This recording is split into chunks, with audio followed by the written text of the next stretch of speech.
Member for Peterborough. Much, Mr. Speaker. Mr. Speaker, my question this morning is through to you, to the Minister of Agriculture, Food and Rural Affairs. Minister, farmers and farm organizations in my riding of Peterborough have shared with me, as I know they've shared with you, that the current risk management programs were not meeting their needs.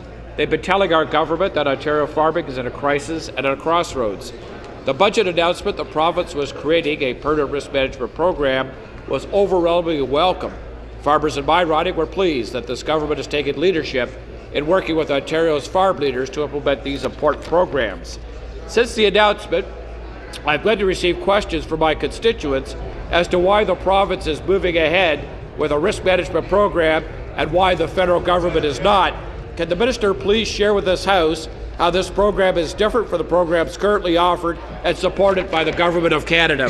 Minister. Thank you very much for the question. And Mr. Speaker, let's begin with what the farmers are saying. The current suite of business risk management programs do not meet the needs of Ontario farmers.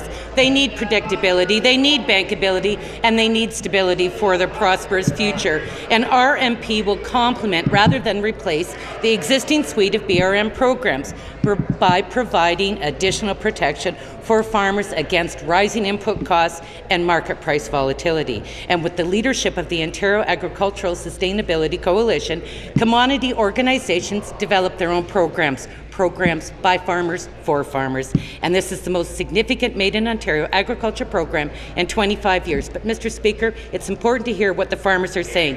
Betty Jean Cruz, President of OFA, said, Ontario announced full support for permanent risk management programs, but that will only cover 40% of the cost for adequate programs. Thank you. Supplementary.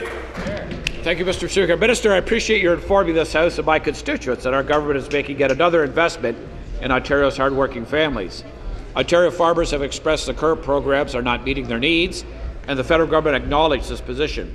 Our farmers want and need risk management programs shared between producers at both levels of government, yet the federal government still refuses to participate in the program. The agriculture critic, the MPP from Oxford, pointed out in the Meatford Independent that the federal government has concerns over implementing the program and that an Ontario problem needs an Ontario solution. It's a shame the opposition has given up on the federal government supporting this program, giving up on supporting Ontario's farmers and RMP, which they claim is a priority.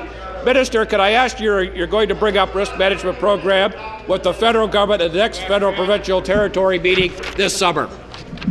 Certainly, and I'm very pleased, and this is a critical piece that I want to get Betty Jean's words out today. Ontario announced full support for permanent risk management programs, but that will only cover 40% of the cost for adequate programs. And without support at the federal level, the remaining burden is left for farmers. That is not acceptable, and that is what we will be bringing to the table, and that is what they have written to Prime Minister Harper. We need support from all parties. Our government has a plan that will give our farmers predictability, bankability and stability. But quite frankly, Mr. Speaker, the opposition has no plan. They want to show their support for risk management. They've got their chance today. They can vote on the budget that will support. Member from Grant. Thank you very much, Speaker. Today I wish to recognize the good work that was done by our government and my colleague, the Minister of Agriculture, Food and Rural Affairs. The announcement in this year's budget of a permanent risk management program is good news for Ontario's farmers and farm families, especially those in my riding of Brant. However, the real credit for this program goes to the farm groups who put the proposal together. This was farmer-driven. Programs by farmers, for farmers. I had the great pleasure of welcoming Minister Mitchell to the riding of Brant a couple of weeks ago, and she visited a Bite of Brant in Burford. There she met with local farmers and leaders of the Brant County Federation of Agriculturists, and farmers like Larry Davis, a dairy producer and Brant's director of the OFA, said that the RMP is a good initiative for the newest generation to enter the business of farming. Quote, it gives them a bit of stability that they can see into the future, unquote. We think it speaks not only for our commitment to the family farm, but also to the understanding that the family farm serves as a cornerstone of a healthy and vital rural Ontario. And we're pleased that we have done that. Today we commit to the farmer, and we have a commitment from the provincial government, but there's one partner that we have to invite to be to the table. We need the federal government to come to that table. Agriculture is a federal and provincial responsibility. Farmers are in. The province is in, and now it's the federal government's time to get her done.